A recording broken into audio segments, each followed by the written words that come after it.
The moment the room shifted, the audience inside the grand hall was buzzing with excitement. It was a big night. Oprah Winfrey, known for her strong questions and powerful presence, was about to sit down with Keanu Reeves for a live televised interview. Cameras were everywhere.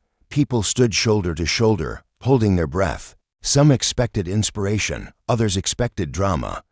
But no one expected what was about to happen. Keanu walked onto the stage with a soft smile, his hands in his pockets, moving with that quiet grace he always carried. He wasn't dressed to impress. He wore a simple black shirt, jeans, and old boots. Oprah, on the other hand, sat poised in a rich purple dress, radiating power. The contrast was obvious. The audience felt it, and so did the world watching. As he took his seat, Oprah leaned forward and smiled politely. But her eyes, they studied him like a puzzle she wasn't sure was worth solving. "Keanu," she began with a chuckle, "people call you the kindest man in Hollywood. Yet you avoid interviews, you stay out of the spotlight, and you don't even own a mansion. Are you hiding something from us?" There was a soft laugh in the audience. Some people thought it was a joke. Others weren't sure. Keanu didn't blink. He just looked at her and replied, "Maybe I'm just trying to stay human." The room went quiet. Oprah smiled again. But it was tighter now. She pressed on. "But don't you think, with all your fame and money, you owe the world a little more than humility? Don't people want heroes who look the part?" That question stung. You could feel it. The words weren't just for him, they were for everyone who'd ever been told they weren't enough, because they didn't shine the way others did. Keanu shifted in his chair. He looked down for a moment, then back at Oprah. "I don't think kindness is about looking like a hero," he said slowly. "I think it's about listening, about sitting with someone who's hurting and not walking away." The audience went silent again. You could hear the sound of a throat clearing somewhere in the back. The tension was no longer between two celebrities. It had become something else, something deeper. It was about who we are when no one is watching. Oprah leaned back in her chair, visibly surprised by his response. She adjusted her note cards, as if suddenly realizing this interview might not go the way she had planned. Then she smiled again, this time wider, but not softer. "So let's talk about your past," she said. "Your struggles, your losses. Many people don't know the full story. Are you willing to open that door tonight?" Keanu paused. His eyes clouded a little, and for a moment, he looked like someone remembering a place he had tried not to visit for a long time. He nodded. "Okay," he whispered. "I'll tell you." And in that instant, the mood in the room shifted completely. No more laughter, no more polite claps, just a quiet expectation, hanging in the air like a fragile thread.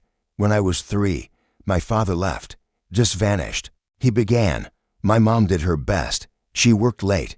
We moved a lot.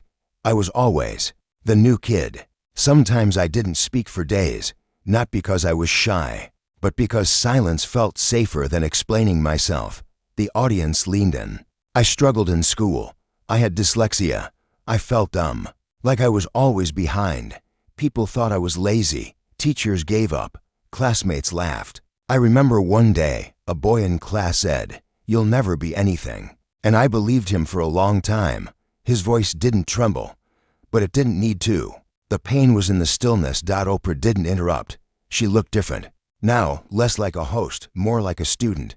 Then, Keanu said quietly, "My best friend River died. He was like a brother. One night he was here. Next night he was gone." He took a breath. "After that, I met someone. Her name was Jennifer. She was everything. We were going to have a daughter, but our baby was stillborn, 8 months, then. Not long after, Jennifer died in a car accident." A gasp rolled through the audience. People who came for entertainment were now gripping the arms of their chairs. "For years, I didn't feel alive. I was breathing, but I wasn't here. I did movies, went to sets, smiled in photos, but inside, I was empty." He looked down again. This time, he wiped the corner of his eye. "But then," he said, "I started noticing people. The woman who sells flowers on the corner, the man sweeping the sidewalk at 5 a.m., the nurse holding a patient's hand. I saw them, and I realized pain connects us. Kindness keeps us going." A woman in the audience quietly cried. Another man nodded with his eyes closed. Keanu looked up, and for the first time, the entire room felt like it was breathing with him. Oprah, he said, I didn't come here to impress. I came to remind us that fame is loud, but kindness whispers, and that whisper is where real life happens. Oprah stared at him. All her questions were still on the cards, but she didn't reach for them again. The silence was no longer awkward. It was sacred. And as the camera zoomed out, the world watching felt it too. Keanu Reeves wasn't trying to win the moment. He had just changed the whole room. Asterisk the question that changed Oprah's voice. If camera stayed on Oprah's face for a few seconds longer than usual, people watching at home could see it clearly. Her expression had softened, but her mind was racing. She had done hundreds of interviews with presidents, with kings and queens, with billionaires and war heroes. But something about Keanu's quiet truth had shaken the ground beneath her chair. She looked down at her cards again, but this time not to ask another question. Instead, she slowly placed them on the table beside her and folded her hands. Keanu, she said gently, that was raw and real, and maybe exactly what some people in this room needed to hear tonight.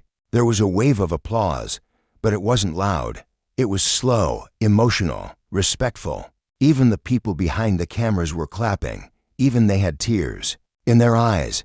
Keanu gave a small nod, as if to say, thank you, but please don't make it about me. And then Oprah leaned forward again, but this time, not to challenge him. Do you ever get tired of being strong?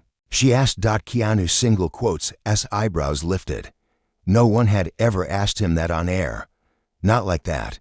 He thought for a moment, then gave a tiny smile. Yes, he said, but I don't think being strong means never falling apart. I think it means getting back up, even if your hands are shaking. Someone in the third row whispered, wow. Others just looked down at their laps, quietly wiping their faces. The energy had completely shifted.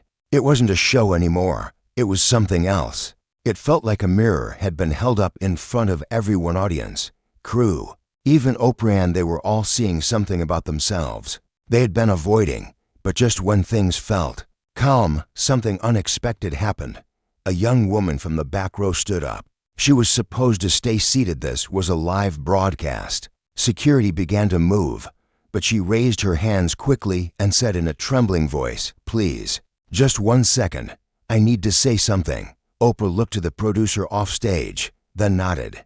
Go ahead, she said. The young woman stepped into the aisle, holding something close to her chest. She was around 25, with curly hair, and wore a loose sweater that looked handmade. Her voice shook as she spoke. Keanu, you don't know me, but when I was 16, I was living in a shelter. I had no parents, no money, nothing. One day, someone donated books to the shelter. There was a letter inside one of them. The letter was handwritten, and it was from you. The entire audience turned their heads. Even Oprah looked shocked. Keanu sat straighter. His eyes narrowed, not in anger but in trying to remember. The girl walked slowly toward the stage, holding the letter. You wrote about hope, she continued. You said that even if no one sees your pain, the stars still shine for you, that we're never truly invisible. Tears began falling down her face. That letter saved my life. I wanted to end it all. I didn't think I mattered, but your words told me I did. The room was silent again. No one dared to breathe. She stepped closer and gently held out the letter. It was yellowed with age. The edges curled, but the writing still clear. Keanu took it slowly, his hands almost trembling. He scanned it, his lips parted. I wrote this for a charity drive years ago, he said. They asked actors to write anonymous letters to kids in shelters. I never knew if any of them reached anyone. The girl smiled through her tears. It reached me. And now I work at a youth center. Because of you. Keanu stood up. He didn't say a word. He simply walked down the few steps and hugged her tightly. The cameras followed. The crew cried. The audience rose to their feet. It wasn't a dramatic hug. It was a quiet, shaking kind of hug. The kind that says, I've been where you are. Oprah stood too. She clapped. And when the two returned to their seats, she leaned forward and said something no one expected. Keanu, she said, I think tonight You've reminded all of us that healing doesn't always come from answers. Sometimes it comes from presence, from being there when it matters. Keanu looked down, then up at her, and sometimes, he replied, it comes from being seen. That line hit everyone. It was simple, but it landed deep. After that, the interview moved in a completely different direction. No more shallow questions, no more gentle mocking, no more trying to humble him. The tone had changed. Oprah began to ask about grief, healing, self-worth, and the strange burden of being admired when you never asked to be. Keanu shared stories that had never been told, about lonely nights in hotels during movie shoots, about reading books to feel less alone, about giving away millions without telling anyone, not because he wanted to be praised but because it made him feel like he still had a purpose. And the audience, they weren't just clapping now. They were crying, holding hands, nodding with wet eyes. Social media exploded. Clips from the interview spread within minutes. Hashtags like #KeanuSaves, #TheQuietHero, and #Oprah and Keanu started trending. People from around the world began sharing their own stories of grief, of pain, of survival, and most of them said the same thing: I feel seen. But behind all the noise, behind all the headlines, something more personal happened, something that would change the next part of Keanu's life. After the show, in a quiet hallway backstage, Oprah pulled Keanu aside. I owe you an apology, she said. I came into this thinking you were going to be another kind, mysterious celebrity, but you're something else entirely. Keanu smiled gently. I don't need an apology. I'm just glad we talked. Oprah nodded, and for the first time, she looked like someone who wasn't just a host but a person being deeply moved. But just as Keanu turned to leave, another person walked in from the side hallway. Someone who had been waiting in the shadows. A man in his late 40s, gray streaks in his hair, eyes full of something between regret and desperation. Keanu stopped. His face froze. You, he whispered. What are you doing here? Oprah turned, confused. The man stepped forward. We need to talk, he said. I shouldn't be here like this, but after what you said on stage tonight, I couldn't stay away. Keanu clenched his jaw, his hands dropped to his sides, his breathing changed. Oprah looked at them both. Who is he? She asked softly. Keanu swallowed hard. He's the reason I left home when I was 17, he said. And with that, the story took a turn no one could have predicted. The man behind the locked door. Keanu stood frozen. His eyes stared at the man in front of him like he was seeing a ghost. The hallway was quiet, even though the sounds of camera crews and people packing up echoed faintly behind the stage. Oprah stepped back, sensing this moment was no longer hers to guide. The man looked tired. His clothes were neat, but his face was worn with time. His lips trembled as he looked at Keanu. I didn't come to cause trouble, he said quietly. After hearing what you said tonight, I had to see you. Keanu didn't answer. His jaw was clenched tight, his hands and fists at his sides. The light above flickered for a second, and in that tiny pause, it felt like the world had stopped turning. Oprah stepped forward, gently. Keanu, she asked softly, who is he? Keanu took a breath so deep it looked like he was holding in a scream. Then he spoke, his voice low and sharp. He's my father. Oprah blinked. Her lips parted slightly in shock. The man lowered his head. I thought he was dead, Keanu added, almost in a whisper. The silence that followed was the kind that doesn't need music or drama. It was the sound of a wound reopening. I deserve that, the man said. I deserve your anger, but I swear to you, I've been trying to find a way to face you for years. I didn't know how. Keanu turned away. He didn't cry. He didn't yell. But his shoulders shook like someone trying to stay standing during a storm. Oprah stepped back again, giving them space. She nodded at her assistant and whispered, hold the crew. Don't let anyone interrupt. Then she stayed, not as a host, but as a witness. You left us, Keanu finally said, turning to face the man again. You left Mom. You left me. And you never came back. The man nodded slowly. I was selfish, angry, broken. I didn't know how to be a father. And when I realized what I'd lost, it was too late. But tonight I saw you talking about pain, about kindness. And I realized, I don't deserve forgiveness, but maybe you deserve the truth. Keanu stared at him. What truth? The man took out a folded piece of paper from his pocket. This, he said, was the letter your mother wrote to me before she passed. Keanu's eyes widened. You talked to my mother before she died. The man shook his head. I didn't. But she mailed me this before the cancer took her. I got it months later. I never answered. I was too much of a coward. He held out the letter. Keanu took it with a shaking hand. He opened it slowly. The paper was faded, the ink a little smudged. He read silently. The words hit like bricks. He grew up strong, but quiet. He keeps his hurt inside. Please, if you ever become a better man, try to find him. Tell him you're sorry. And tell him I always believed he'd become something more beautiful than the pain you left behind.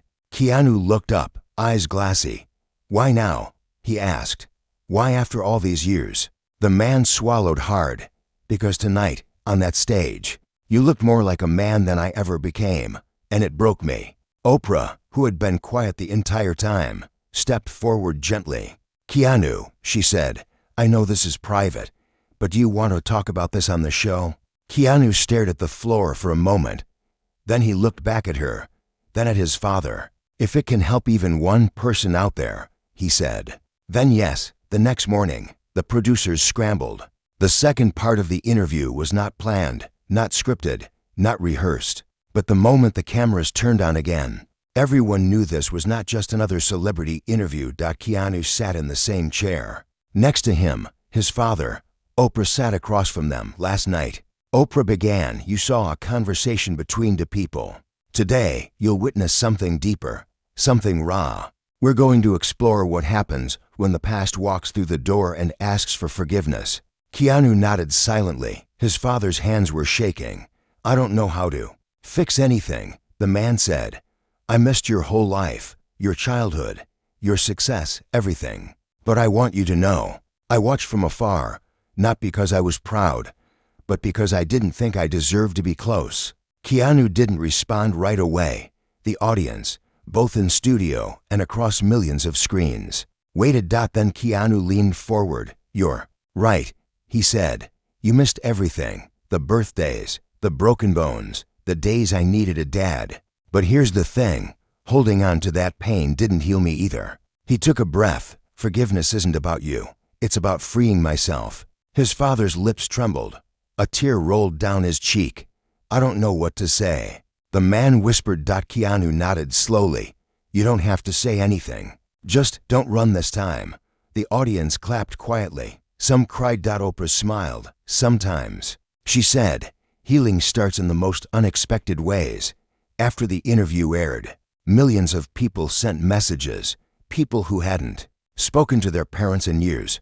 People who felt broken by their past. People who needed to hear that pain doesn't have to last forever. The hashtag DONT run this time began trending. One father wrote, I'm flying out to see my son today. Because of Keanu. A daughter posted, I haven't talked to my dad in 12 years. Today, I called him. We cried together. Thank you, Keanu. But even as the world embraced this unexpected chapter of his life, Keanu found himself facing a quiet question deep inside. Now that the door to the past is open, what happens next?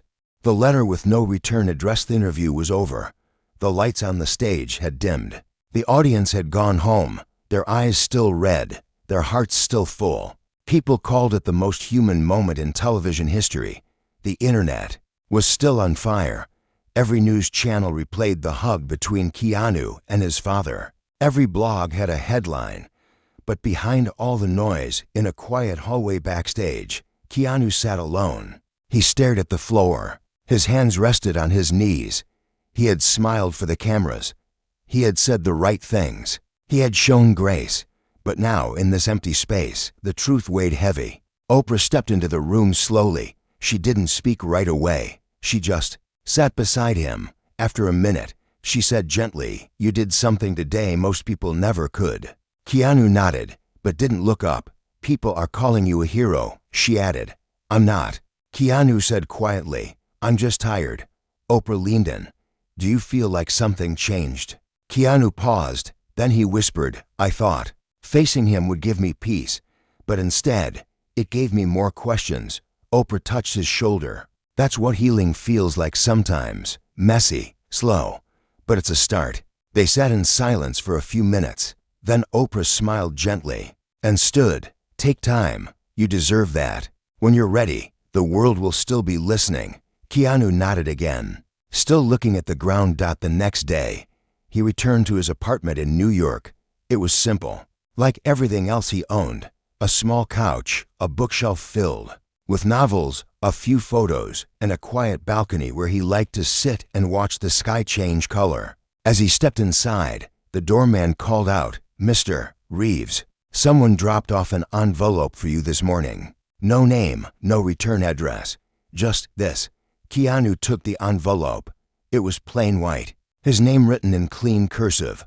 Inside was a folded sheet of paper and a small, old photograph. He opened the letter slowly. Dear Keanu, I don't know if you remember me. My name is Lily. 21 years ago, you saved my brother's life without even knowing it.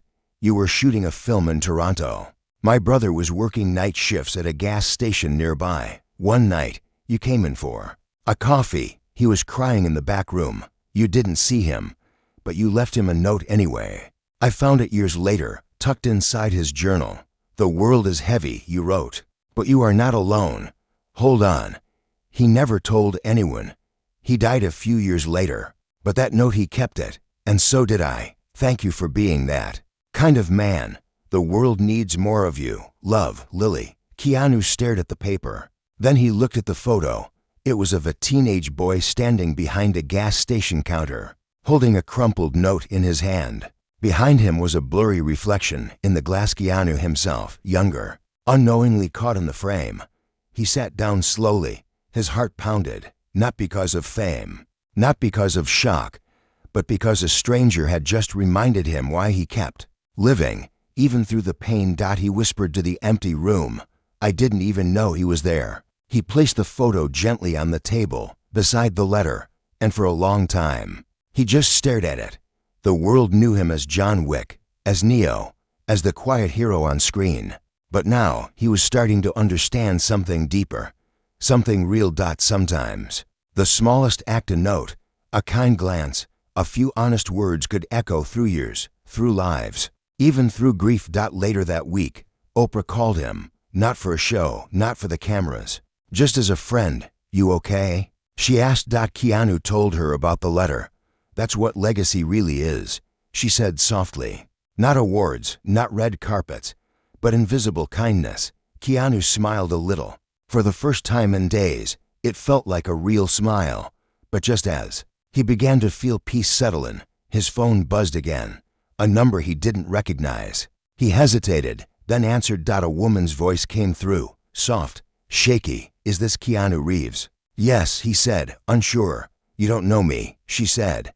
But I think I'm your sister. Keanu froze. I think your father had another child. Me.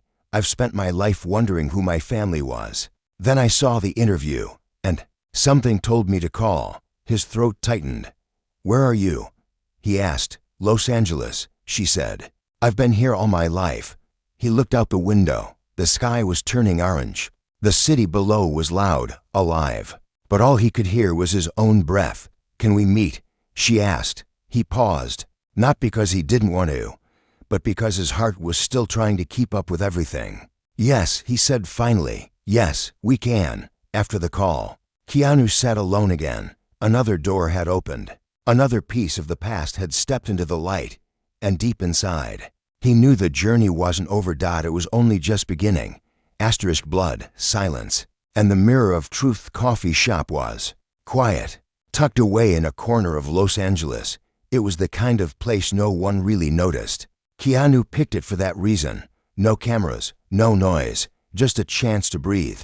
He sat at a small wooden table near the window, watching the door. His heart beat slower than usual, but heavier.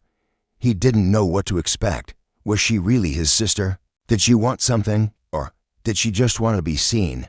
Then the door opened. A woman stepped in, mid-30s, dark hair pulled back into a soft ponytail, eyes the same shape as his, kind, But cautious, she looked around until her eyes landed on him. For a second, they just stared at each other, no words. Just this strange, invisible pull between two people who shared blood but not memories. She walked over slowly. "Hi," she said. "Hi," Keanu replied. "You must be Nina," she said with a smile that trembled. "My name is Nina." Keanu stood and they shook hands, awkward at first, then tighter. When they sat down, there was silence again, but not uncomfortable, just full of questions. "I saw the interview," she said. "The moment you said he's the reason I left home, I knew. I didn't grow up with him either. But the pieces lined up." Keanu nodded. "How did you find me?" Nina pulled a small notebook from her bag. "I've been searching for years, just in secret. Birth records, stories, photos. He was in Hawaii when I was born. Same year your mom said he disappeared. I found a letter in my mother's drawer before she died. It said, 'Don't blame Keanu for any of this. He doesn't know you exist.'" Keanu blinked. The words felt like a punch to the chest. Nina continued, her voice softer. "I'm not here to take anything from you. No money, no attention. I just wanted to know if you'd be willing to meet me, to see if we are something." Keanu leaned back. He studied her face, and suddenly, it hit him there was something in her expression, the way her eyes watched people, the way her shoulders folded slightly inward, like she was trying to stay small. It reminded him of himself. "I believe you," he said gently. Her eyes filled with tears. "You do?" "Yes." He nodded. "Because I've felt alone most of my life, and something about you feels familiar." They sat together for an hour, talking, laughing in moments, quiet in others. Nina shared stories of her childhood moving from home to home, always wondering why no one stayed. Keanu told her about River, about Jennifer, about the letter that saved the girl in the shelter. They weren't catching up. They were discovering each other. Before leaving, Nina reached into her bag again and handed him a folded photo. "I found this in one of Dad's old boxes. It's us, you and me, together." Keanu opened it slowly. The picture was old. He was around 10. She was a toddler. They were sitting on a blanket in a park, beside a man with wild eyes, his father. Keanu was smiling. Nina was reaching for his hand. He stared at it for a long time. "I don't remember this." "Me neither," Nina said. "But it's proof, even if just for one day. We were a family."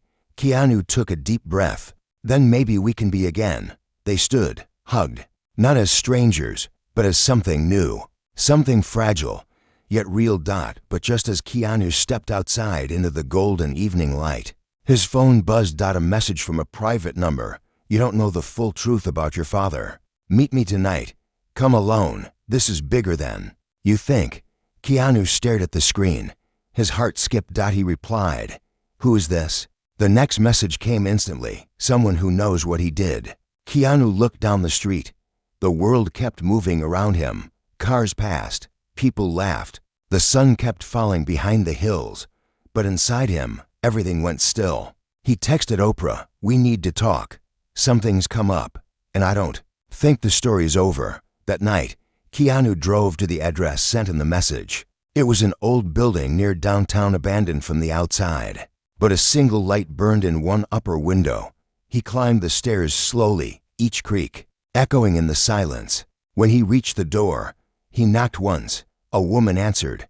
She was in her 60s, strong face, clear eyes. "I knew your father," she said before he could ask anything. "And I know what he did to more than one family, including mine." Keanu stepped back. "What do you mean?" She sighed. "You need to sit down." He did. Then she opened a dusty box on the table. Inside, files, photos, court records, letters. "Your father wasn't just a man who left," she said. "He was running from more than responsibility. He destroyed families, lied to women, took money, even faked identities. I was one of his victims, and so was your mother." Keanu felt the air leave his lungs. "Why are you telling me this now?" She looked at him, dead in the eyes. "Because he's trying to get back into your life, and you have a right to know the truth before he does." Keanu closed his eyes.